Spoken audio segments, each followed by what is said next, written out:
decimos y hemos dicho que esta parte del trato con las consecuencias, el perdón, ¿verdad? Estas son las herramientas que nos van a dar a escoger el tipo de iglesia que debemos ser. Cuando hablamos del tipo de iglesia que debemos ser, recuerdan cuando yo empecé este tema, es que nosotros debemos de perfilarnos para ser un tipo de iglesia que es la iglesia que el Señor busca. El Señor siempre ha buscado una iglesia. El Señor siempre ha buscado gente que le adore en espíritu y en verdad. Dios pudo haber escogido cualquier otro pueblo, pero Dios escogió un pueblo. Y a ese pueblo Él le dijo qué es lo que Él quería que fuera. Ahora, Él escoge una iglesia, pero Él quiere una iglesia como Él quiere que sea una iglesia.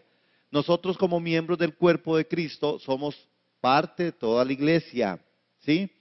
Entonces, hay cosas en nosotros que no nos dejan ser la iglesia que Él quiere que nosotros seamos. Por ejemplo, ¿qué no nos deja ser la iglesia que nosotros seamos? Bueno, en alguna medida, la forma en que nosotros elaboramos las consecuencias de nuestros pecados. La iglesia yo siento que no maneja la consecuencia. Entonces vive en un círculo. Es como le pasó al pueblo de Israel. No manejó la consecuencia de su pecado y por lo tanto no pudo pasar al otro lado. Cuando nosotros decimos esto es solo una forma en la que nosotros debiéramos de concientizarnos. Por ejemplo, cuando estudiemos lo de las iglesias, vamos a ver algún tipo de iglesia que nos va a hacer creer y pensar a nosotros por dónde es que esto tiene que ocurrir. ¿Está claro? ¿Okay? Vamos a ver aquí. Recordemos las iglesias que hemos visto, ¿verdad? También recuerde las 4 clases de perdón. ¿Se acuerdan? Eso estaba reciente. El perdón eterno, el perdón instrumental, que es a través de la iglesia, el perdón en la comunión, que tenía que ver con la forma en donde yo no dejo de ser hijo, pero pierdo esa comunión por aquello que yo estoy haciendo que está incorrecto. ¿Sí? De las cosas trágicas y terribles es como cuando, ¿saben esto? Como la comunión, como cuando usted sí sabe que usted ha dicho algo con mal de aquella persona y aquella persona llega a abrazarte y a decirte cuánto te quiere. Y usted dice, "Y si supiera lo que yo dije de ella". Usted no tiene comunión, usted siente el abrazo y usted siente como que la gente se hace así. Y usted dice, qué raro. ¿Por qué será? ¿Es porque se la comieron o se lo comieron vivo? Entonces al final perdí la comunión sin dejar de tener una relación, ¿verdad? Y la otra parte del perdón, que es el gobierno de Dios, que tiene que ver con aquellas consecuencias que Dios iba a dictar sobre nosotros. ¿Quién se acuerda de algo, de algún ejemplo que dimos en esta parte? ¿Quién? Ajá. ¿Qué fue lo que le pasó?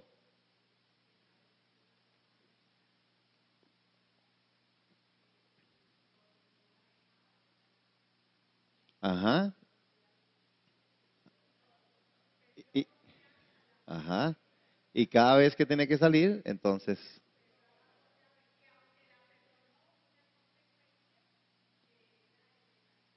ujú, ok. Muy bien, estamos bien. Entonces, hoy también tenemos que seguir adelante con el tema y empezamos también a ver derribando fortalezas, amargura, en Efesios 4, 26 al 32. ¿Qué dice las escrituras ahí?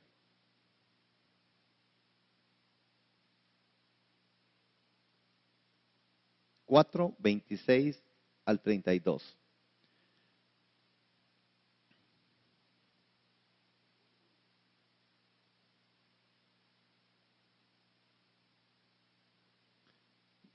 ¿Estamos? Ok. Leemos entonces en Efesios capítulo 4, versos 26 al 32.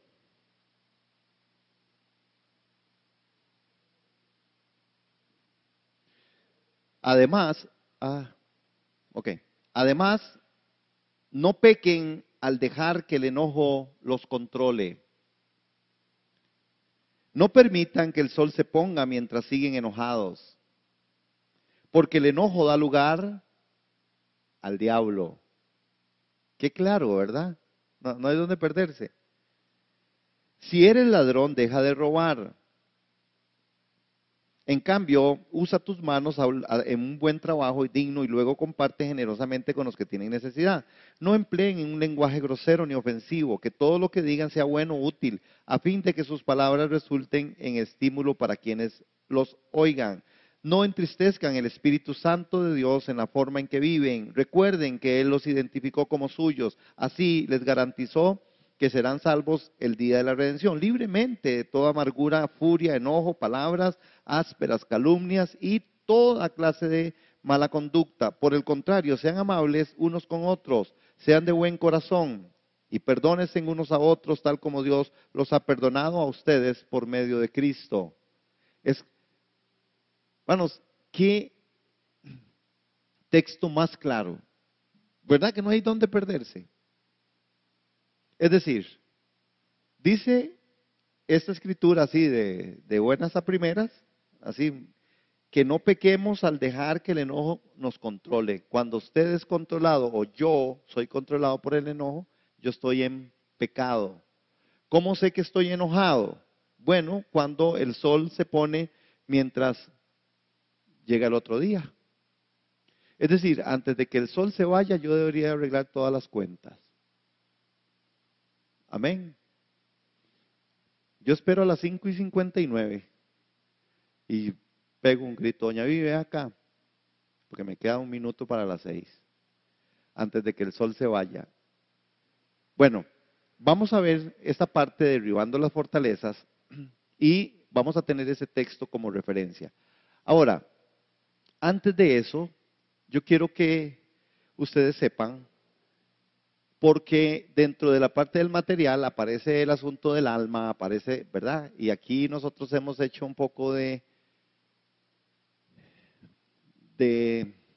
teología y de toda esta parte en la que se compone la doctrina de la iglesia. Y nosotros hemos definido, porque yo creo que así lo define la Biblia, que nosotros somos un ser integral, ¿verdad? En el cual operan el conocimiento, las emociones, los sentimientos, la voluntad, la conciencia de Dios, el alma, el cuerpo, el espíritu. Es decir, somos un ser integral. ¿Por qué es que hacemos este aparte? Y aunque ahí aparece el alma, es porque en algún momento la gente dividió y hay algunos que son tripartitas y otros que son bipartitas, que unos piensan que el hombre es espíritu, alma y cuerpo. Otros piensan que el hombre es cuerpo y espíritu, ¿verdad? Nosotros creemos que somos un ser integral, que si bien es cierto, para la palabra alma y para la palabra espíritu es la misma función. Sin embargo, cuando hablamos de sentimientos y emociones y hablamos del conocimiento de Dios o de la conciencia de Dios y de la voluntad, estamos hablando de cosas que sí son verdad. Es decir, no podemos negar lo que no se puede negar. Es decir, usted tiene conciencia, usted tiene emociones, usted tiene voluntad, ¿sí? Sentimientos, conciencia de Dios. Lo que ha pasado es que alguna gente pone emociones, sentimientos y voluntad en la parte del alma. Y la otra parte, el conocimiento y la conciencia de Dios, la pone y las meten en el espíritu. Pero al final nosotros no podríamos hacer esa diferencia. Por razones de estudio, por razones ¿verdad? De compartir, está bien, se logra, se puede. ¿Verdad? Pero no porque nosotros tengamos esa diferencia, porque uno de los grandes problemas en esto fue que siempre se dijo que entonces, y mucha gente llegaba a decir esto, es que entonces la que peca es el alma y el espíritu no. Y cuando usted peca, peca todo. Así es. Pero la gente cuando hizo esta división dijo, no, es que el problema suyo está en el alma, en sus emociones, en sus sentimientos y en su voluntad. Es decir, porque su espíritu está bien, pero su alma está mal. Hermanos, esto no lo dice la Escritura. La Escritura dice que somos un ser integral. Amén. Y que sí es cierto la parte del alma, la parte del soul, el psiqui, ¿verdad? Del espíritu, esa parte del alma, ¿verdad? Que es parte de lo que nosotros somos. Sí, Señor. Todavía se siguen haciendo, por ejemplo, de escritores buenos o interesantes, sanos, bueno, ya no, pero por ejemplo, digamos, toda la gente como Watchman Nee, como Listen Nee, hay algunas ramas de gente, por ejemplo, digamos, normalmente todas estas personas que trabajan con el asunto de la prosperidad, normalmente ellos trabajan esa parte, porque es muy fácil lograr meter algunas cosas por ahí, ¿verdad? Pero sí hay mucha gente, alguna gente interpreta que Pablo, ¿verdad? Hay solo dos textos que es en Hebreos, que dice que la palabra es como espada de dos filos, que parte el alma y el espíritu y los tuétanos. De ahí agarran que el hombre tiene un alma y tiene un espíritu. O en Tesalonicenses, capítulo 5, o sea, y todo vuestro ser, sea santificado todo vuestro ser, espíritu, alma y cuerpo. Sin embargo, Pablo está hablando de la totalidad, no tratando de separar. ¿Me doy a entender? Ahora, tenemos emociones, tenemos sentimientos, tenemos voluntad, sí, claro, sí, claro. Tenemos un espíritu, sí tenemos un espíritu, ¿verdad? Lo que pasa es que la diferencia no es tan categórica como para poder decir, yo defino el alma como esto, o yo defino el espíritu como esto, sino que en el ser integral tenemos esas particularidades y por lo tanto somos eso. Sí,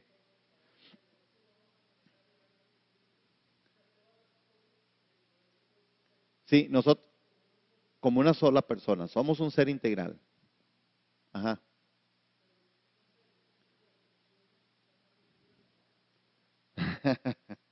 ¿Dónde aprendiste eso, Incera? Es que uno lo aprendió, pero no está en la Biblia. Alguien se lo dijo a uno. Y sí,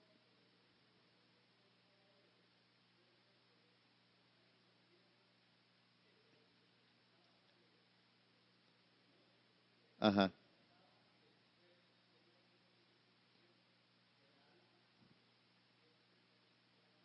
ajá, sí, sí. Esta es la idea platónica de la parte psicológica. Platón entendía que el alma estaba prisionera y que una vez que el hombre moría, como el espíritu volvía a Dios, entonces el alma era liberada. Y entonces el asunto es que pusieron al hombre, el problema del hombre era su alma, ¿verdad? Pero el problema del hombre es integral. Si usted tiene un problema de emociones y sentimientos, su espíritu se le contrista, se lo aseguro. Y si usted, su espíritu está contristado, usted y yo andamos tapa abajo. El tema es que si usted está enfermo en su parte física, usted tampoco está en toda su plenitud. Es decir, que cualquier parte de nosotros que nos toquen, esa nos afecta. Si usted está enfermo y tiene calentura y tiene gripe, por más espiritual que usted sea, no lo veremos danzando ni orando, ¿verdad? Pero si también usted tiene un problema emocional, sentimental, ni creamos que usted va a predicar con la misma emoción. Va a andar. Es decir, todo afecta. ¿Por qué? Porque somos un ser integral. Y en ese tiempo, de los años allá, en los 200 y después, Platón fue uno de los grandes este, eh, pensadores con respecto a esta parte del alma, ¿verdad? Sin embargo, la escritura habla, cuando usted se muera, dice, el espíritu vuelve a Dios, que lo dio, y su cuerpo, ¿verdad? ¿Va a dónde? Al polvo. La parte católica metió que entonces el alma era la que quedaba ahí y que iba entonces al purgatorio, ¿verdad? Y por eso hacían todos estos ritos y estas cosas y estas misas para que el alma saliera de ahí, de los, ¿verdad? Pero bueno, es un buen tema. Este tema ya lo hemos hablado. Ok, vamos a ver algo aquí también. Perdón que esta parte de los días de engaño, yo le puse días de engaño, porque, vamos a ver aquí. Cuando hablamos de esa parte, la mayoría de creyentes, hermanos, la mayoría de creyentes no se tiran de cabeza voluntariamente a desobedecer o a la rebeldía. Es decir, normalmente el creyente cae por medio del engaño, ¿verdad? ¿Por qué quiero colocar esto como en un gran paréntesis? Bueno, porque No es verdad que la gente quiere desobedecer por desobedecer, ni que la gente es rebelde por ser rebelde. Cuesta, hermanos, encontrar un cristiano que quiera desobedecer así como Abraham, pero como que alguien, un creyente, diga sencillamente, hoy voy a desobedecer, o que se ponga y dice, no, yo hoy voy a ser rebelde. Sí. Entonces, cuando nosotros vemos esto, hay algunos temas ahí en Mateo 24, 24, en Juan 8, 44 y en 2 Corintios 11, 2, 3, que es necesario que nosotros revisemos. Uno de los grandes principios está en esto, es decir, es que se cae por medio del engaño. Vean un engaño muy fuerte. Es más, léalo ahí.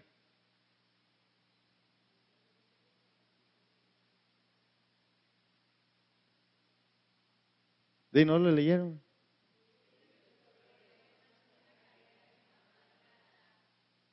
Huir de los problemas es una carrera que jamás ganarás.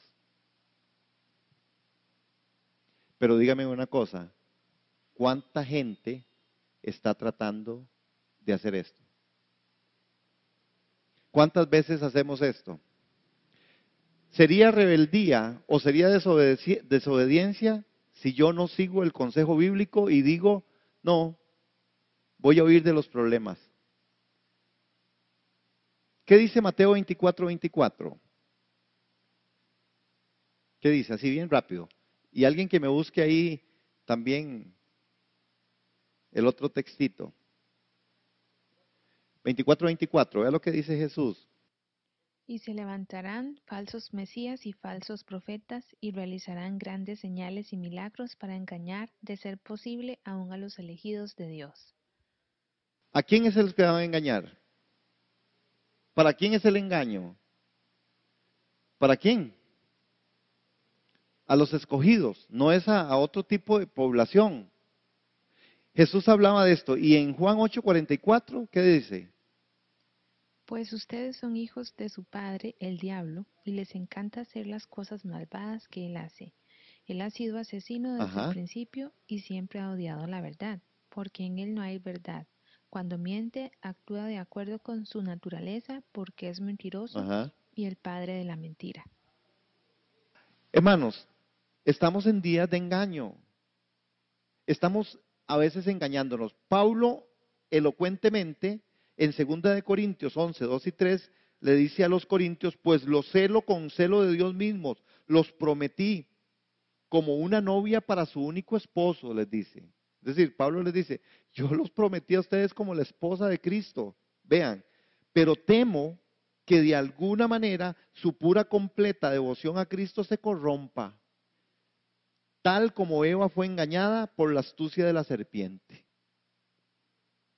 Es decir, hermanos, ¿por qué traigo esto? Bueno, porque Pablo está comparando la vulnerabilidad del creyente a la mentira con el engaño que sufrió Eva. Es decir, fue seducida a desobedecer.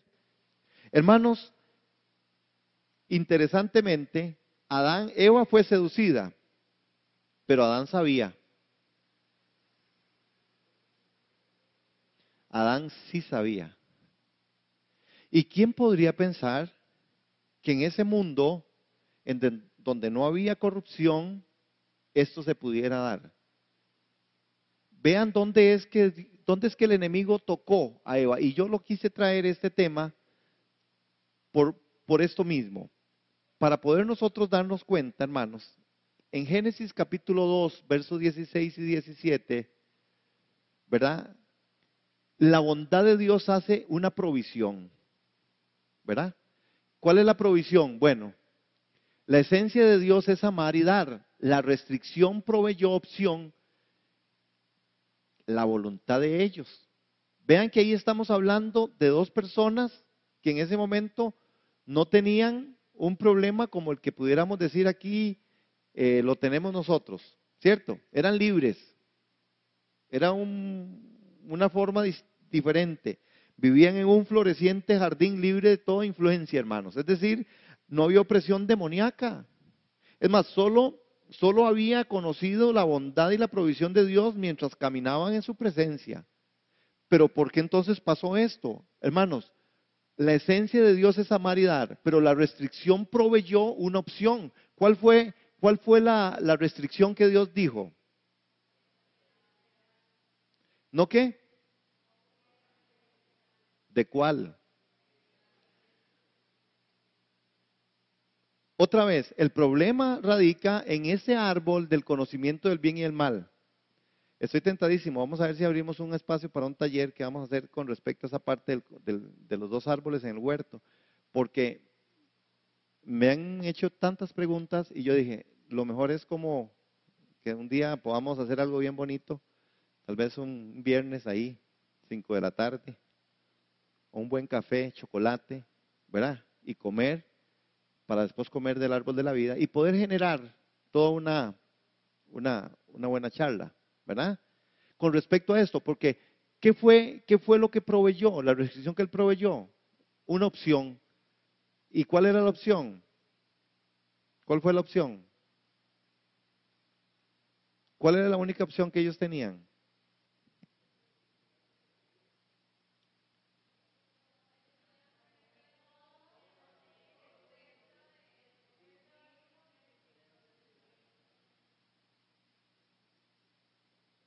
No comer del conocimiento del bien y el mal. ¿Solo del árbol de qué? Ahora, ¿cuál era la herramienta que ellos tenían? ¿Qué era lo que tenían ahí ellos? ¿Qué era lo que iba a definir? La voluntad. Ellos tenían una voluntad como usted la tiene hoy. Usted tiene una voluntad, yo tengo una voluntad. Ahora, ¿qué fue lo que la serpiente hizo? La serpiente enfatizó no en la generosidad de Dios, sino en la excepción. ¿Qué fue lo que hizo la serpiente? La serpiente lo que hizo fue generar un énfasis sobre la excepción. ¿Cuál era la excepción? De todos puede comer menos. Ok, entonces la serpiente ignora la generosidad de Dios y enfatiza en la excepción. No ha cambiado. Esto no ha cambiado. El enemigo sigue haciendo la excepción. En la excepción es donde él nos dice, entonces vea, es que, entonces usted oye personas decir, bueno, es que, mira que a mí no me iba tan mal, pero después de que he sido creyente, mira que mal me ha ido. La excepción. Es que, qué raro, viera que cómo he estado enfermo, antes yo no me enfermaba, ahora sí estoy, la excepción. Es que viera que a usted le han podido hacer montones de cosas en la vida, pero llega usted a ser creyente y alguien le hizo un mal modo y a usted le costó perdonarlo. Y antes perdonaba a todo mundo. No, no les pasa. Porque ustedes han oído a los chicos decir, tratar de hacer algo mal porque los compañeros hacen algo mal y son compañeros que también son cristianos. ¿Nunca han oído eso? ¿No lo han oído? ¿Cómo que no? Sí, ¿verdad? Claro, si ese lo hace que es cristiano, porque yo no lo voy a hacer si yo soy cristiano. Yo siempre he dicho, no hay colegios cristianos. Hay algunos cristianos en los colegios, algunos, muy poquitos.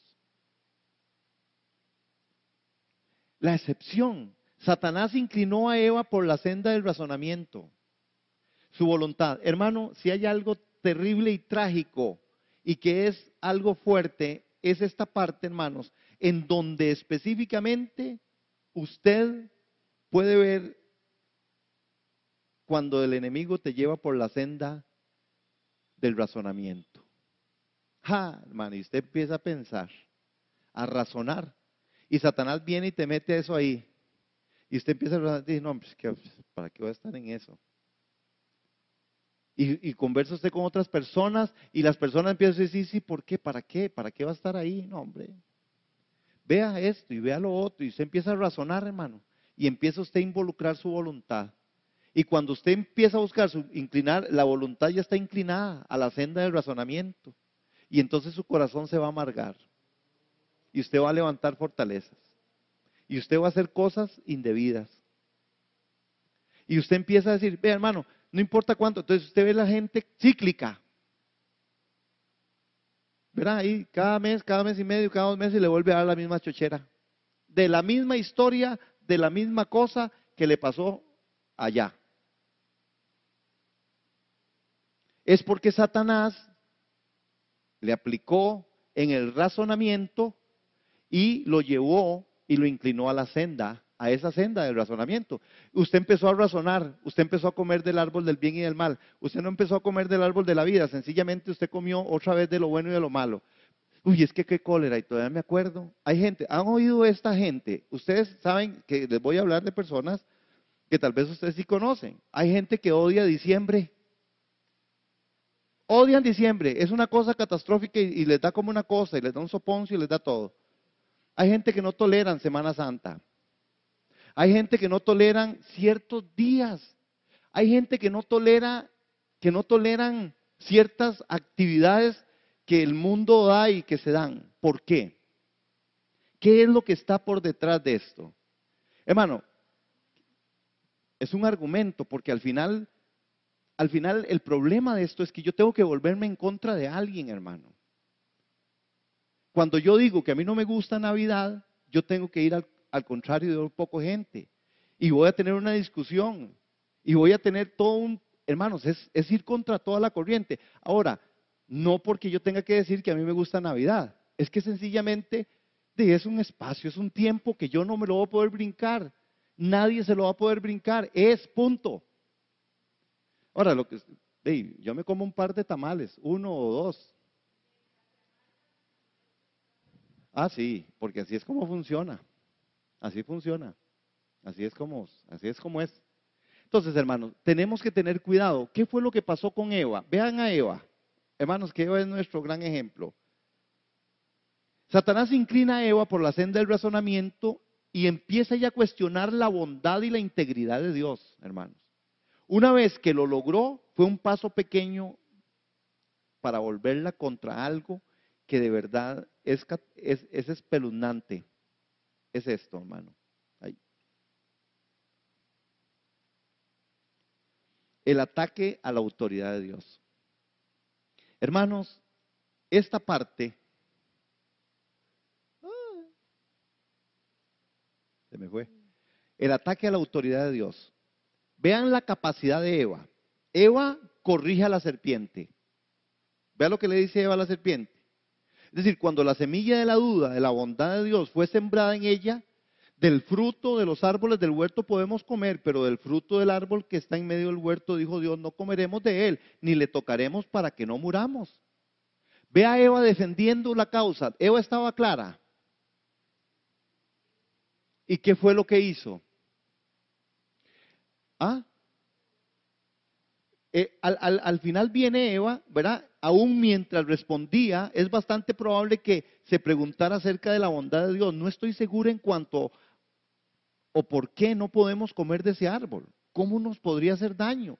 ¿Qué hay en él que sea tan malo para nosotros? Con estas dudas emergentes está dispuesta a cuestionar la autoridad de Dios. Hermanos, otra vez, esto sigue siendo igual hasta el día de hoy. ¿Y por qué a mí? ¿Y por qué solo yo? Es que, es que no me parece, es que no es justo que la mamá de justo le pegue a justo de puro gusto. Es que no me parece. Es que ¿por qué? ¿Por qué tiene que ser así? Hermanos, el razonamiento, el cuestionamiento a la autoridad de Dios. Entonces Eva corrige a la serpiente, el razonamiento que cuestiona la sumisión. Hermanos, hay un cuestionamiento, el razonamiento que cuestiona la sumisión.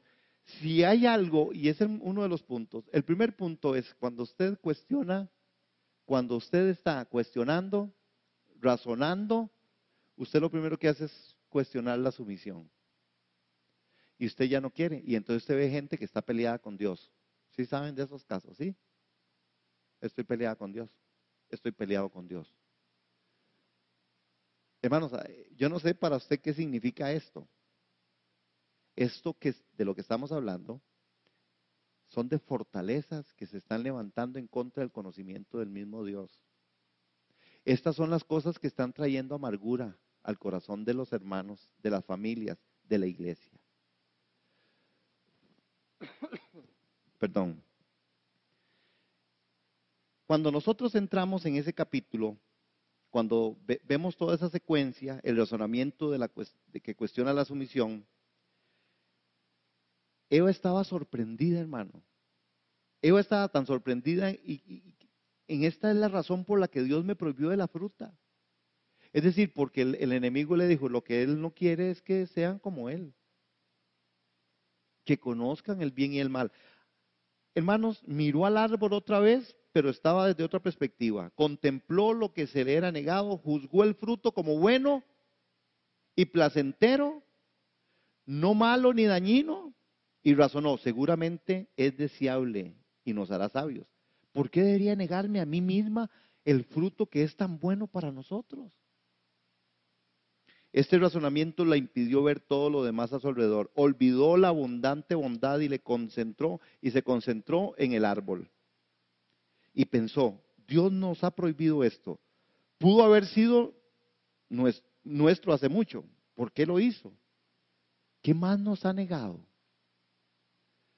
Hermano, yo estoy narrando algo de lo que pudo haber pasado, pero que en las mentes de nosotros, ¿cuántas veces ha cavilado? ¿Cuántas veces usted ha cuestionado a Dios? ¿Por qué? ¿Por qué sí? ¿Por qué no? ¿Por qué a mí? ¿Por qué tanto? ¿Por qué no? ¿Por qué cuándo? ¿Cómo y cómo y cómo y cómo? Hermanos, esto no se queda ahí.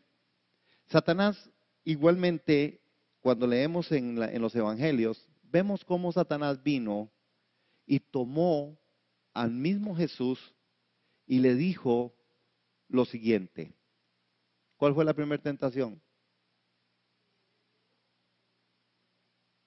Otra vez, ¿si eres qué? El Hijo. Si eres el Hijo de Dios, convierte esas ¿qué? ¿Piedras en qué? ¿Por qué otra vez comer? Hermanos, pueden verla, pueden verlo. Todo está relacionado con el comer. Porque la tentación es coma. Ajá. Porque la gente no sobrevive sin comer. ¿Sí? Lo primero que hacen cuando un bebé nace es llevárselo a la mamá, ¿verdad? El olfato, todo, ¿verdad? Lo primero que hacen cuando nace el chiquito es se lo llevan a la mamá, aunque la mamá esté que no quiere ver a nadie. Y se lo ponen ahí y le dice, ¿tienen que darle de qué? Tienen que darle de comer. Todo en la vida así inicia. Hermanos, ¿se pueden dar cuenta? ¿Cuántos se apuntarían a un buen taller sobre los dos árboles?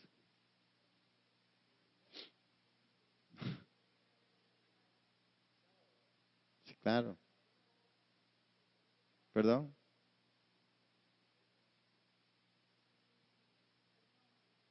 Ok, entonces, vean cómo se genera. ¿Y qué fue la respuesta de Jesús? ¿Qué fue la respuesta de Jesús? Sino de todo Taco Bell. No, no solo de pan vivirá el hombre, sino del árbol de la vida. Manos, ahí está claro, ¿verdad? ¿Verdad que sí está claro? Es tan claro y tan evidente que Jesús dijo, no, no solo de pan, yo no como de lo bueno y de lo malo, yo como de una palabra que sale de la boca de Dios. Así debiera ser nuestra vida cristiana, hermano. Así debe ser nuestra vida cristiana. Pero nosotros andamos por la vida,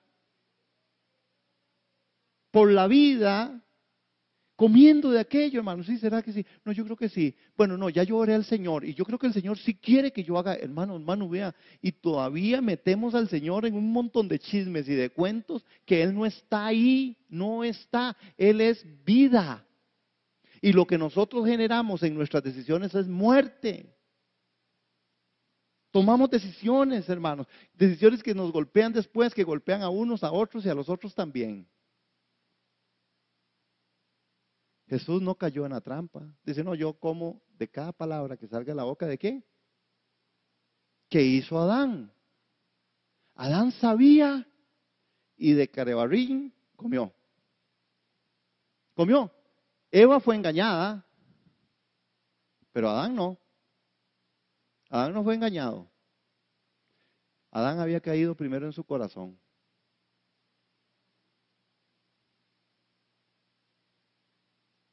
Hermano, Voy a ponerles otra vez una de las cosas que nosotros hacemos. ¿Se acuerda? Ya se las puse en el dibujito.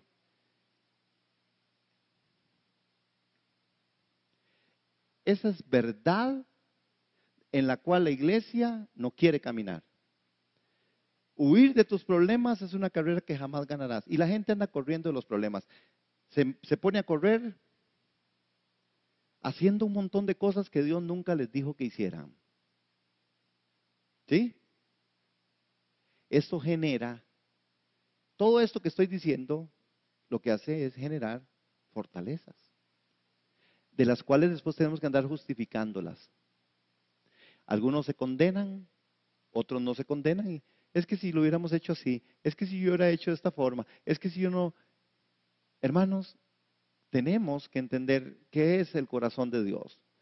Hermanos, la formación de fortalezas, la recuperación del terreno cedido, trae pureza moral. Así es como funciona. ¿Por qué estamos trabajando en esta área? Estamos trabajando en esta área porque yo creo que es una de las áreas más costosas. Si yo aquí preguntara y yo le diría, ¿quién se siente limpio en este momento? No, no me lo digan.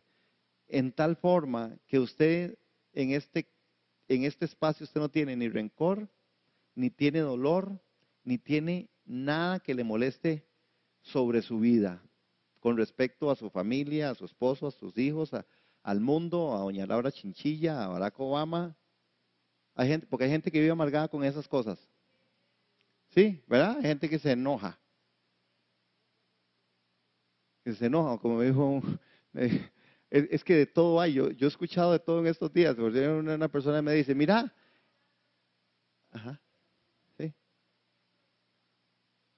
sí, sí, porque dice, hay mucha gente que ahí llegan a extremos la gente. Dice, vean, en vez de hacer una revuelta ahí que querían que Obama no estuviera, dice, ¿por qué no mejor hubieran hecho una revuelta para que no entrara el otro? ¿Verdad? Entonces, vean cómo es, cómo genera todo. Entonces, así somos, hermanos. Donde usted está conforme con todo, usted vive en paz con todo, usted está tranquilo con todo, usted está en paz con Dios y está en paz con sus semejantes.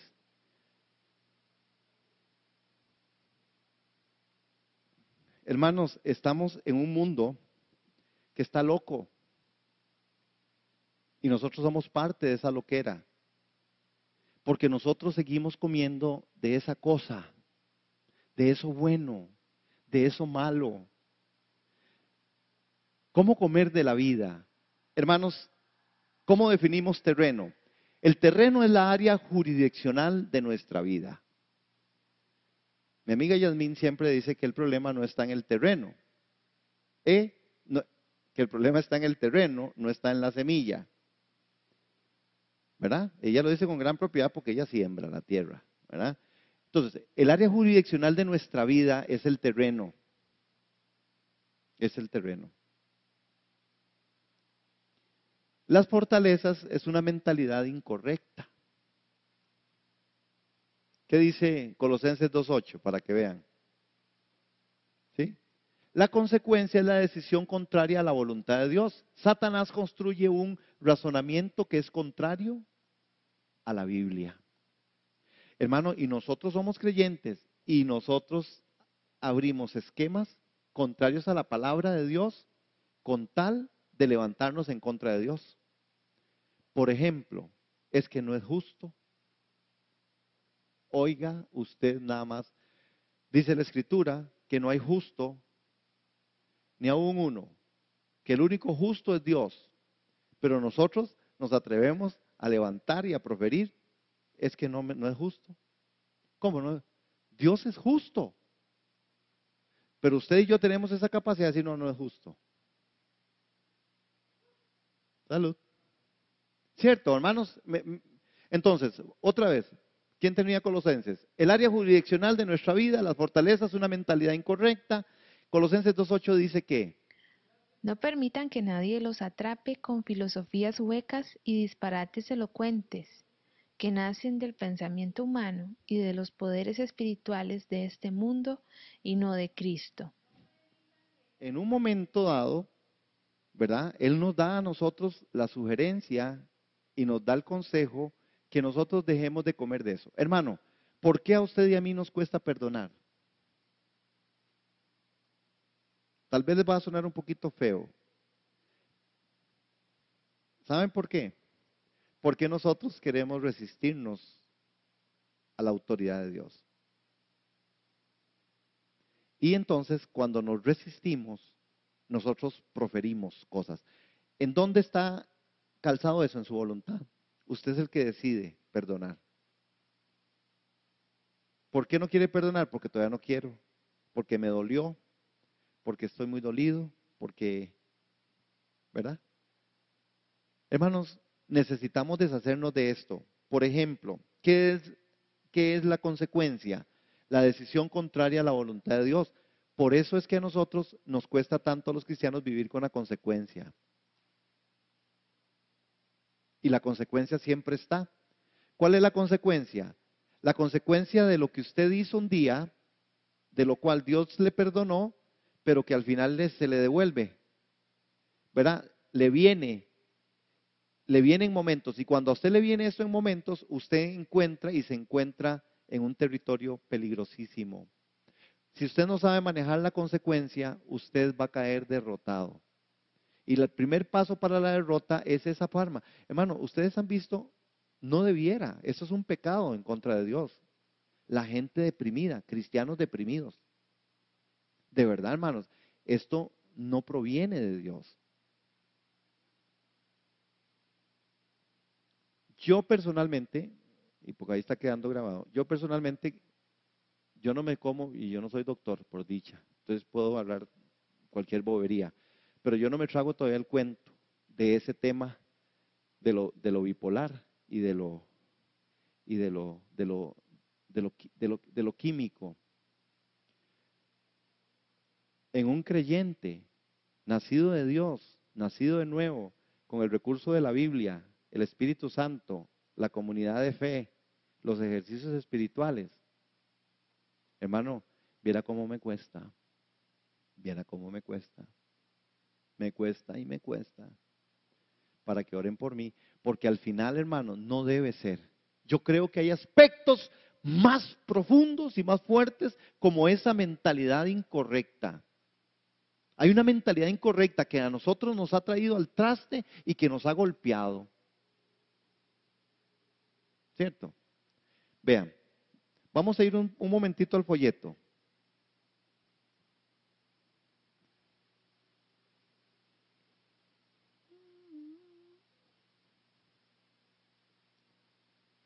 En la paginita que sigue, dijo el otro para salir del enredo.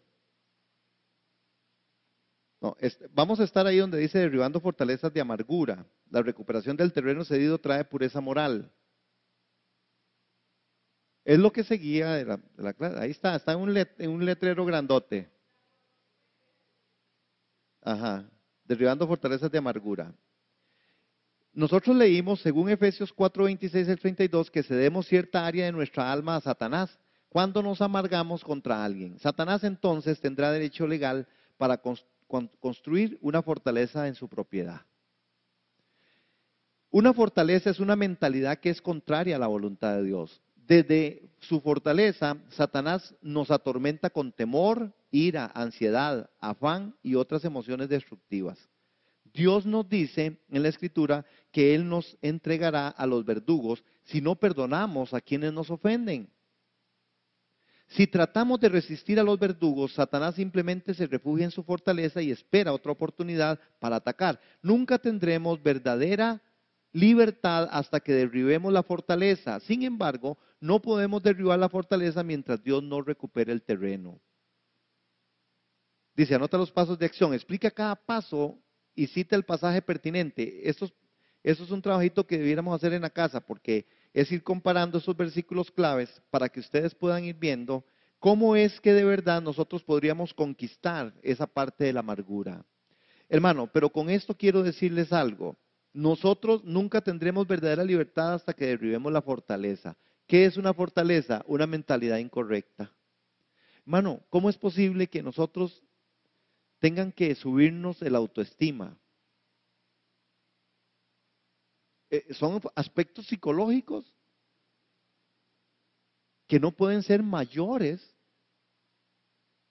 que el gobierno de Dios. Dios merece honor y gloria y Él nos rescató de nuestra vana manera de vivir. Y entonces, ¿por qué es que la gente vive con el aspecto de la autoestima arriba o abajo, al centro o adentro?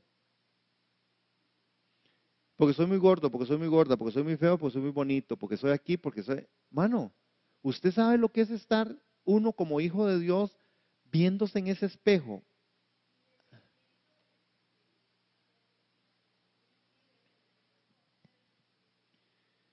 Hermanos, eso es muy trágico para un pueblo.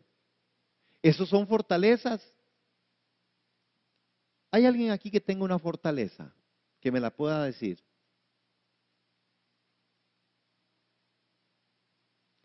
Ahora resulta que no hay fortalezas. Ahora nadie. Es que vean el tema. Son personales. Eso fue lo que dijo Eva. Exactamente.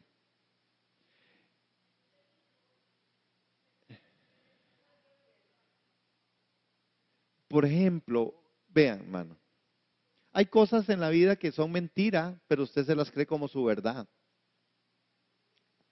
Cuando yo hablo con los muchachos y las muchachas de diferentes centros, hay una cuestión que ellos tienen la capacidad de matar porque les mienten la madre, ¿verdad? Es como, eso es un asunto ahí, pero fuerte. Y yo les decía, dígame una cosa, ¿cómo le doy poder a esa palabra? ¿Por qué usted va a matar a alguien porque le mentó la madre? Por eso, pero al final es porque dicen, mi mamá es una santa, solo vende droga, pero es una santa, no es convertida, es mentirosa, pero... entonces yo les pongo en esa perspectiva, yo les digo, es que no es cierto. Si eso no es así, ¿por qué usted va o su mamá trabaja en un prostíbulo? Jamás. Digo, entonces, ¿por qué se enoja? Son fortalezas. Claro, estamos hablando de gente que no tiene a Cristo, pero a mí lo que más me impacta y me para los pelos es la gente que está en Cristo levantando fortalezas a diestra y siniestra, hermanos, contra la gente que canta, contra la gente que predica, contra los mismos hermanos. Son fortalezas, fortalezas, hermanos, que me dijo que no me dijo, que me vio que no me vio, que se puso que no se puso. Y son fortalezas, hermanos. Entonces empezamos a ver, hermanos, por ejemplo, ¿verdad? Yo por eso ya no volví a inventar nada de que saliera de mí. A mí y alguna gente yo creo que he ido aprendiendo que si me quieren decir que vayan y si me van a decir, van a ir, hoy hay partido, y yo no sé, pregúntele a Georgie. ¿Va a ir a tal lado? Ah, yo no sé, pregúntele a José. ¿Van a ir a comer? Ah, no sé, pregúntele a Ernesto, a Angie o a Vivi. ¿Saben por qué, hermanos? Porque a ustedes se las cobran todas aquí. Yo pues que pudiera enseñarles yo mensajitos para que vea. Fortalezas, porque la gente es tan chiquitita que levanta fortalezas, dice, es que es la argolla. Oiga usted, el único beneficio que usted puede tener andando conmigo es que me tiene que invitar. Entonces no es como muy beneficioso, hermanos. ¿Verdad? Pero son fortalezas. Aquí hay gente que se molesta y dice, es que son esos grupitos, es que como una argollita. Fortalezas. Son fortalezas que el diablo ha metido y en algunos empieza a crear raíces de amargura. Pero raíces de amargura. Hay gente que se amarga. Hay gente que tiene conceptos errados, hermanos, con respecto a lo que es iglesia y a lo que son las personas. ¿Saben cuál es uno de los conceptos más errados?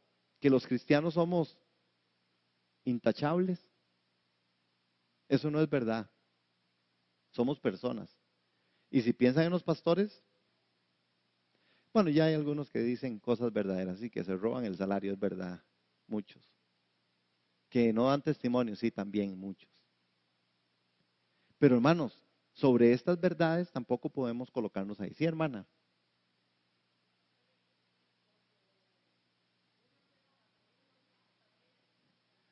Casi, hermana.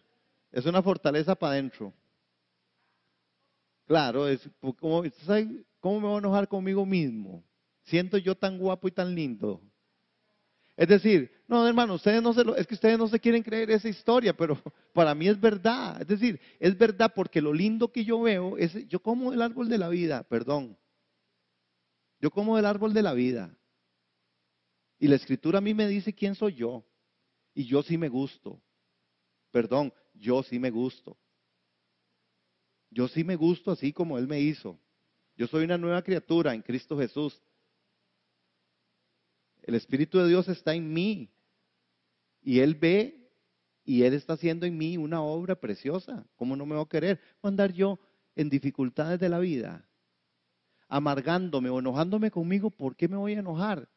Si Dios nunca pensó, Dios nunca ha pensado en mí, ¿cómo Dios, acaso Dios ocupa mis fortalezas?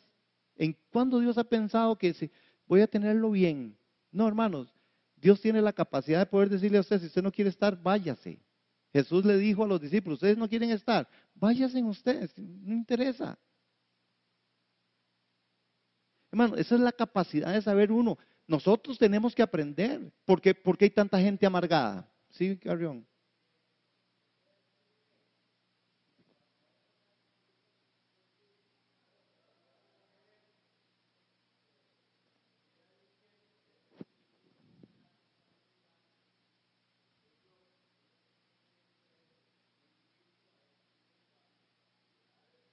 Ajá, tan fácil. Muy bien, Carrión. Eso es verdad. Alguien dijo que lo peor de la argolla es no estar en ella.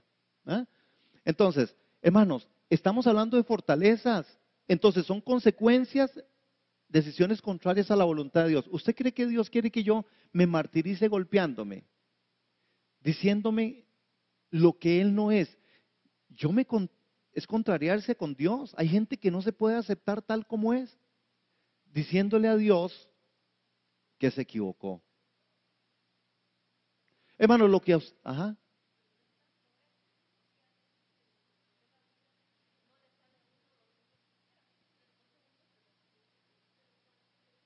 Sí. No, hermana, pero mi consejo, si a usted no le sale la cosa como usted quiso, piense que esa fue la soberana voluntad de Dios. Qué dicha que no le salió, porque así no era como iba a funcionarle. ¿Sí? Sí, ahora, eh, no, porque no hay respuestas. Es solo comer de la vida. Es comer de la vida, hermanos. Y si yo como de la vida, yo como de la vida. Resulta que entonces yo no me puedo enojar. Claro que me enojo porque estoy en mi debilidad. Claro que tengo momentos difíciles porque estoy en mi debilidad.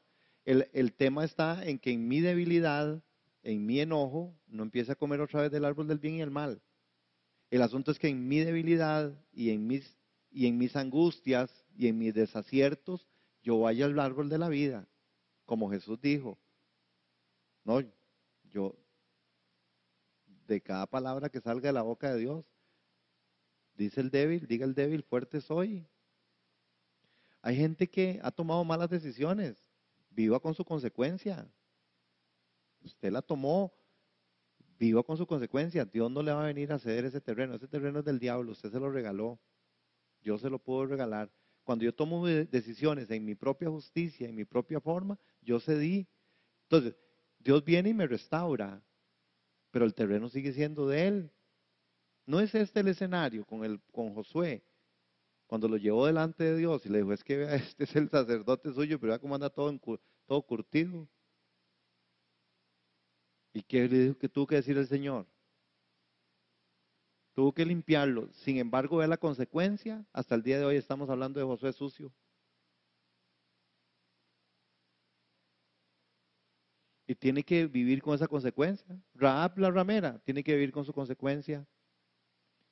Sin embargo, viene en el linaje. Hermanos, el punto está en que yo pueda vivir con la consecuencia, como tenga que vivirla. Si yo he tomado decisiones pésimas en mi vida, tengo que abrazar la consecuencia y comer del árbol de la vida. Y un día de tantos, en el perdón de Dios, ese perdón, no el general, sino el perdón, ¿se acuerda del último? ¿El perdón qué? Del gobierno de Dios, Dios me va a sacar de ahí. Y entonces aquello que era muy duro y muy difícil de hacerlo, ya lo logro. Ya lo logro. Llegó un momento donde yo dije, no, yo decido perdonar y aquella persona tal vez no me voy a ir a tomar un café con esa persona, pero al final tampoco me voy a sentir con náuseas y ganas de vomitar cuando lo vea por allá. Amén. Ese es el tema. El tema es comer de la vida. El tema no es que nos vamos a equivocar. Para las hermanitas que hablaron ahí de que se enojan consigo. No, el problema no es que ustedes se enojen con ustedes mismas. El problema es que ustedes sigan enojadas con ustedes mismas tratando de culpar a Dios por algo. Coman de la vida y verá que Dios aparece. Y sí, me equivoqué, no me salió como era. Y sí, no me salió, Señor. Tú lo sabes todo. Dios dio, Dios quitó, sea el nombre del Señor bendito. Amén. Entonces el tema es trazado sobre eso. Hermano, ¿por qué quiere deshacerse de usted de lo que Dios le dio?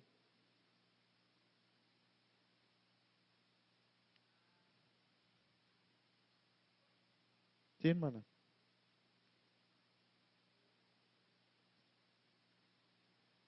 ¿Fortaleza cómo? ¿Prejuicio? Pudiera ser en algún momento, porque normalmente lo que hace la fortaleza es como, usted ha visto gente que le cae mal a gente sin que los hayan tratado nunca. Eso es un prejuicio, que lo puedo convertir en una fortaleza. ¿Por qué? Porque al final, sin hablarle a esa persona y no tuve la oportunidad de hablarle, y al final, sencillamente, con esa persona yo no quiero nada. Venga acá, Jazz, porfa. Vea, Jazz, sí, ¿dónde estoy?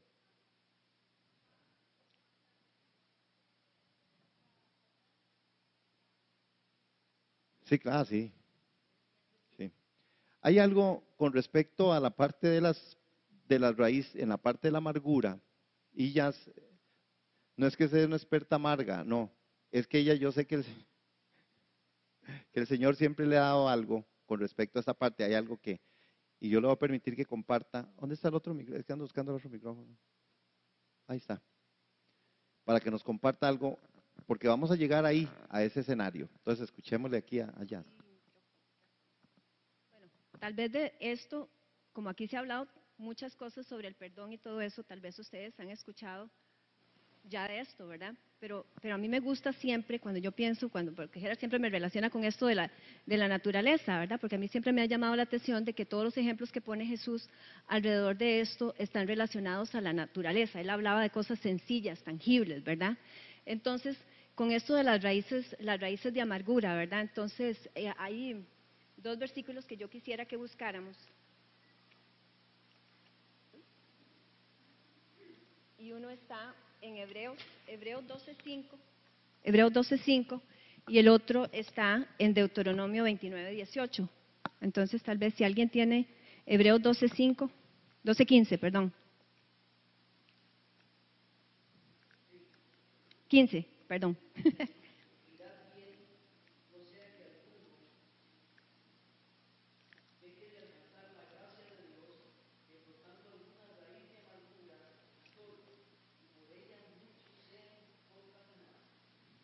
Ujú. Deuteronomio 29:18. ¿Quién lo tiene? 29:18.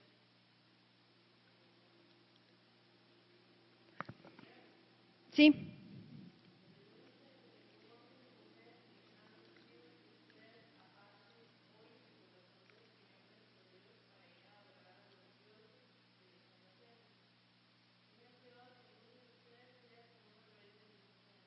Ujú. Entonces, en estos dos pasajes encontramos que se menciona la raíz, ¿verdad? Y lo que dice de la raíz es, ¿qué es lo que provoca entonces, según estos pasajes, una raíz en nuestras vidas? En Hebreos dice que nos estorba y dice también que somos contaminados por una raíz de amargura. Después en el Deuteronomio dice que nos puede hacer que nos aparte de Dios. Entonces, yo les pregunto, ¿qué piensan ustedes cuando ustedes piensan en una raíz, en lo natural? Ustedes pasan a la par de un árbol y ustedes piensan en la raíz. Ustedes sí piensan en la raíz, pero uno normalmente lo que observa es el árbol o la flor o lo que sea, ¿verdad? Pero si ustedes piensan en una raíz, ¿para qué sirve una raíz en una planta?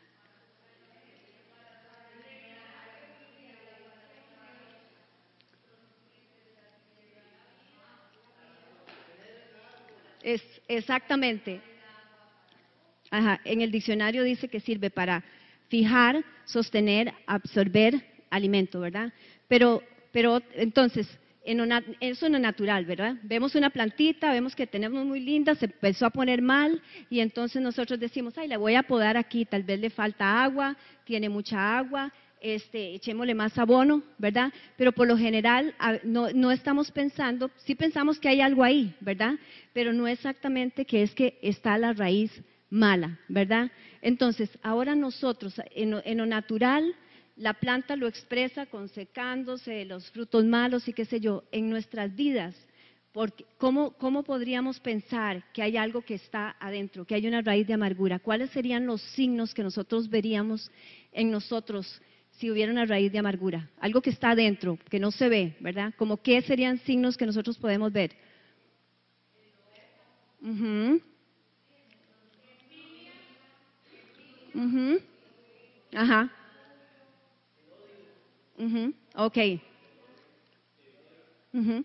Sí, hay signos, ¿verdad?, que empiezan a salir de nosotros y es porque se ha instalado en nuestros corazones una raíz de amargura.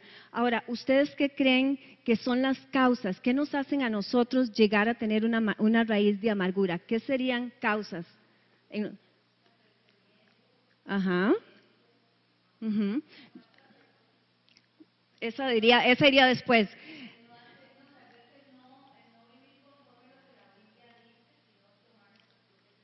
Ujú. Yo les voy a leer dos causas para que se nos instale una raíz de amargura. Cuando nos ha sido quitado algo o hemos perdido algo, perdimos una amistad, un amor, se nos muere alguien, cuando alguien rompe nuestra confianza o nos fallan. Esa es una de las causas para que nosotros empiece a nuestro corazón a amargarse. Otra de las causas es cuando tenemos circunstancias que no podemos cambiar. No puedo perder peso, no puedo ser más inteligente, no puedo entrar a la universidad porque no no tengo el coeficiente, porque la persona que está en el trabajo me hace la vida imposible. Entonces, todas estas cosas empiezan a causar en nosotros una raíz de amargura. Hay un pasaje en la Biblia que a mí me gusta mucho, que habla como de los pasos que todos seguimos, ¿verdad? Y en este caso es los pasos que siguió el rey Saúl para llegar a morir totalmente amargado. Y me gustaría que fuéramos a 1 Samuel 18.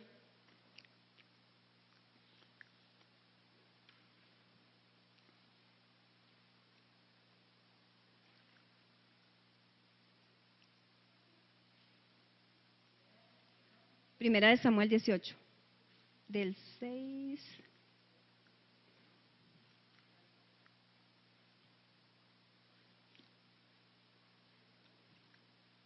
Tal vez alguien que quiera leer, es hasta el 21, lo hacemos rapidito porque... del 6, 1 Samuel 18, del 6 al 21.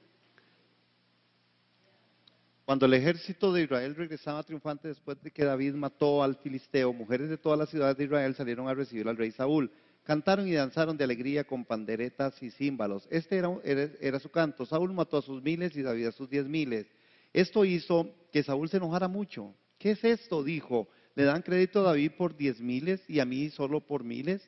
Solo falta que lo hagan su rey. Desde ese momento Saúl miró con recelo a David. Al día siguiente, un espíritu atormentador de parte de Dios abrumó a Saúl y comenzó a desviar como un loco de su casa. David tocaba el arpa tal como lo hacía cada día, pero Saúl tenía una lanza en la mano y de repente se la arrojaba a David tratando de clavarlo en la pared, pero David lo esquivó 2 veces. Después Saúl tenía miedo de David porque el Señor estaba con David, pero se había apartado de él. Finalmente lo echó de su presencia y lo nombró comandante sobre 1,000 hombres.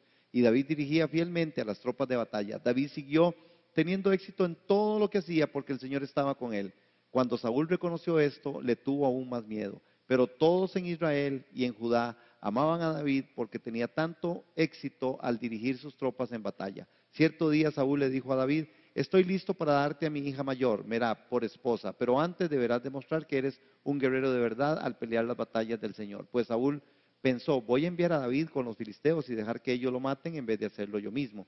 ¿Quién soy yo ¿quién es mi familia en Israel para que yo sea el yerno del rey? Exclamó David. La familia de mi padre no es nadie. Así que cuando llegó el momento para que Saúl le diera a su hija Merab en matrimonio a David, Saúl se la dio a Adriel, un hombre de Meola. Mientras tanto, Mical, otra hija de Saúl, se había enamorado de David, y cuando Saúl se enteró, se puso contento. Me da otra oportunidad para que los filisteos lo maten. Se dijo Saúl a sí mismo, pero a David le dijo, hoy tienes una segunda oportunidad para llegar a ser mi yerno. Ok, entonces, aquí hay cuatro pasos que nos suceden a nosotros que le sucedió a David. Y en el primero dice, en el versículo 7, del 7 al 9, y cantaban las mujeres que danzaban y decían, Saúl hirió a miles y David a sus miles. Y se enojó Saúl en gran manera y le desagradó este dicho y dijo, David te dieron 10 miles y a mí miles, no le falta más que el reino. Acordémonos que Saúl lo tenía todo. Además dicen que era guapo, que tenía fama, tenía un profeta que llegaba y le hablaba a Samuel, había sido ungido, era rey, era famoso y toda la cuestión. Entonces, acabamos de ver dos consecuencias que provocan que empiece una raíz de amargura en nuestras vidas. ¿Qué fue lo que le pasó a David aquí?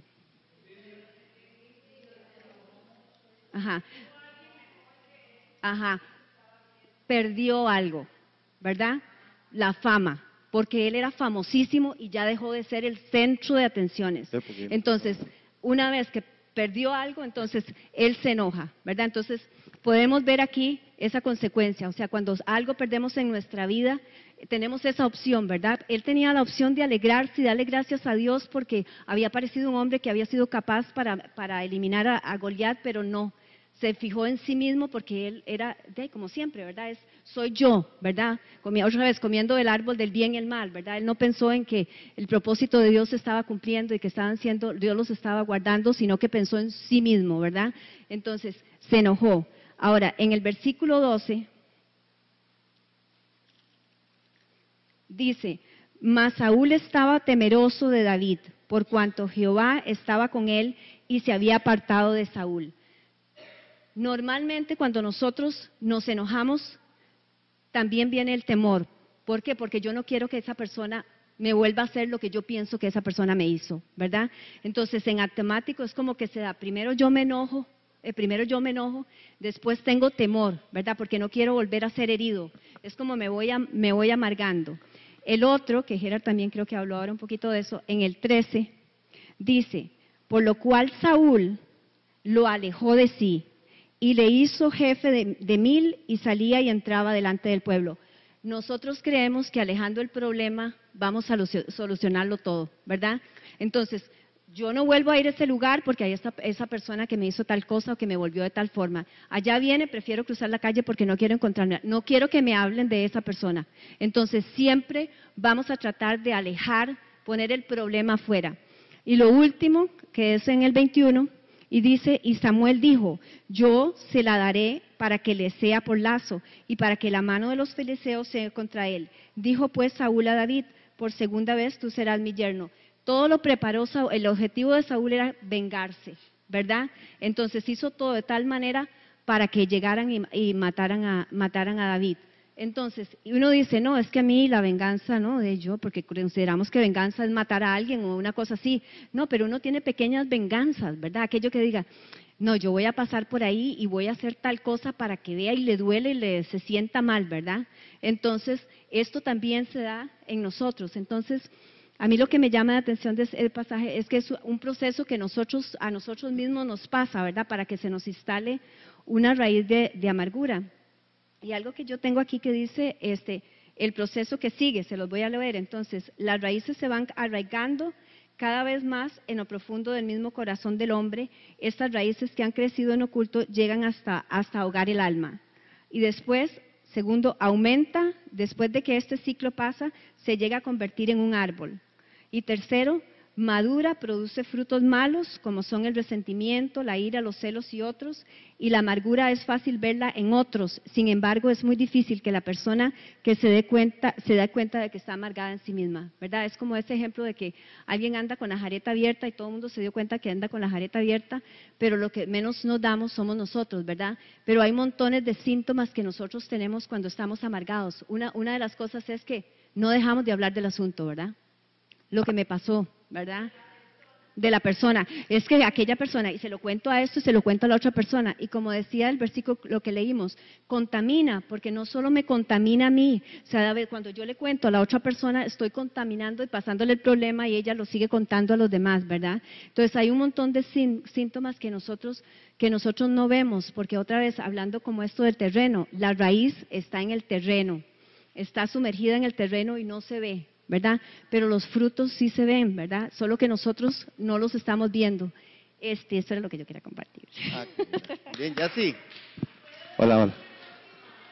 Sí, claro.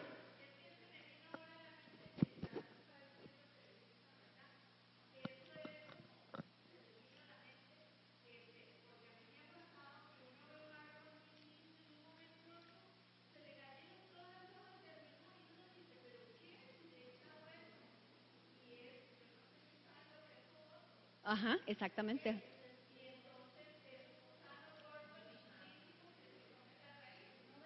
Ujú,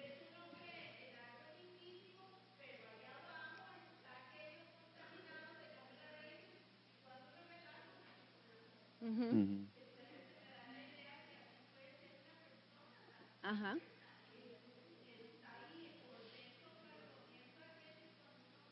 Ujú. Y sí, uno dice, pero ¿qué fue lo que le pasó a qué fue lo que le pasó a esa persona si estaba así, así? Pero es que no se estaban viendo los otros signos que estaba mostrando, porque uno muestra cosas con lo que dice y se empieza a alejar y se ve, pero es como que dice, no, tal vez le está pasando, no, pero algo está en lo profundo carcomiéndonos. Muy bien, ya sí, gracias. Muy bien. Está invitada para el otro martes.